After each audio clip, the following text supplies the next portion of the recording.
I made a huge mistake. That's my hardcore level 19 Vampire Necromancer. Oh, the Butcher. And that's also the Butcher who just spawned on me. And me thinking, I can take this. The Butcher is a random boss that can spawn in any dungeon, and he's essentially meant to delete your character out of existence. It's quite hard to run from him because he hooks you, headbutts you, charges you, slows you, and once you're dead in hardcore, your character is gone forever.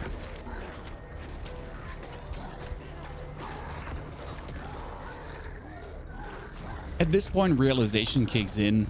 I have only 4 out of 5 potions left, and he melts most of my HP with a few swings.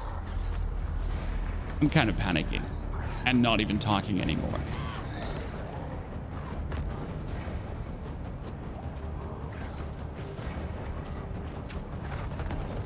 Should be able to survive him.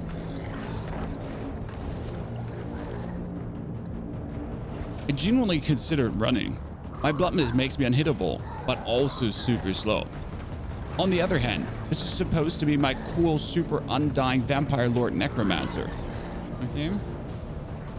And I need it level 50 so I can make a good guide for you guys.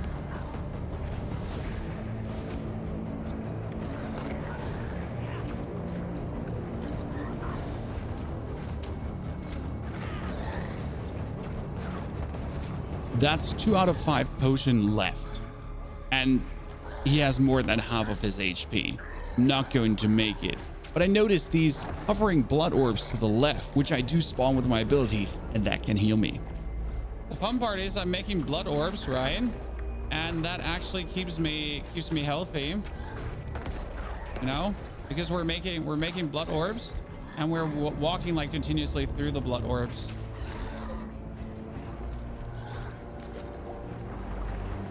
One single potion for me, 40% HP for him. There's no way we'll get it done in the current setup. We need to find a way to break up this situation or get an advantage.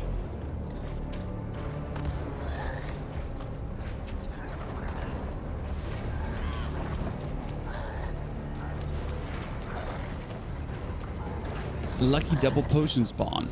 I noticed the skull on the map in the top right corner, which means there's a boss, but potentially mobs. If I kill mobs with a blood surge, I get more blood orbs. That could help me to weather the storm for a few more seconds.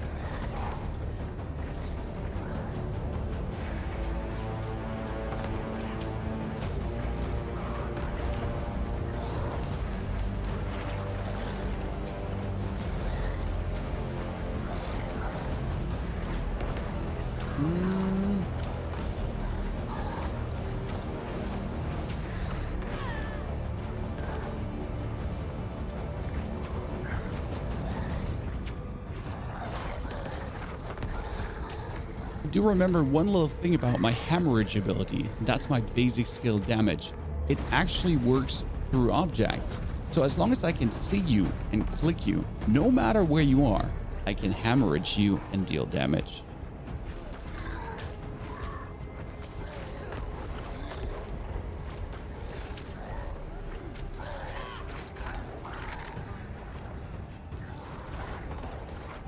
Yes! Yes! Woo! Whew. Okay.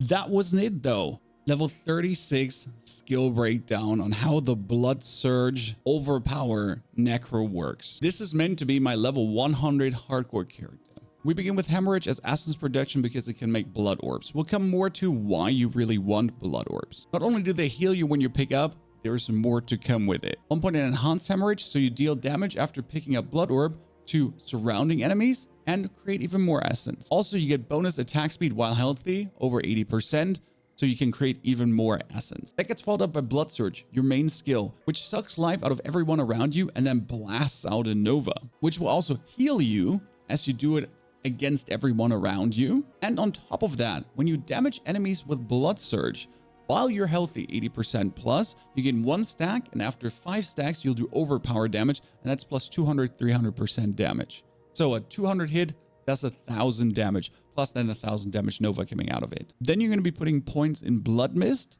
3 points in Thorns to actually do damage to everyone around you.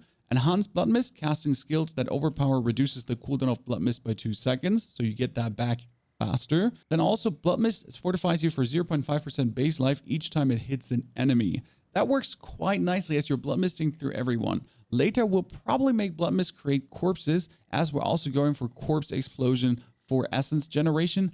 That is not needed though for leveling right now until level 50 most likely, because we're using Iron Maiden. Cursed target area. Enemies afflicted by Iron Maiden take damage each time they deal direct damage to you. Last 10 seconds. That's not the main use for Iron Maiden though. The interesting part is, Iron Maiden no longer costs Essence, instead gain 5 Essence for each enemy cursed. That's really funny because you're going to do a Blood Surge, Iron Maiden, to get all the Essence back used for Blood Surge, then do Blood Surge again to kill everyone. So essentially, you can create free Essence with this. You cannot overcurse enemies though, so once cursed, once Essence gained, you gotta run out before you can do it again on the same enemies. Also, when at least 3 enemies are afflicted by Iron Maiden, its damage is increased by 15%, so you thorn even harder. You could also go heal for 5% of your maximum life when an enemy dies while afflicted with Iron Maiden. I don't feel that is necessary though. Interestingly enough, close enemies take 6% more damage. Close enemies with a Blood Surge, everything around you gets damage, and you deal 9% less damage to you. Good. Plus, you deal 9x, and this is 9x, so multiplicative, not additive damage to cursed enemies. Fast forwards, while below 50% life, you receive 10% more healing from all sources, fire.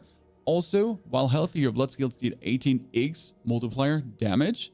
Your blood skills deal multiplier increase overpower damage and double when you're healthy.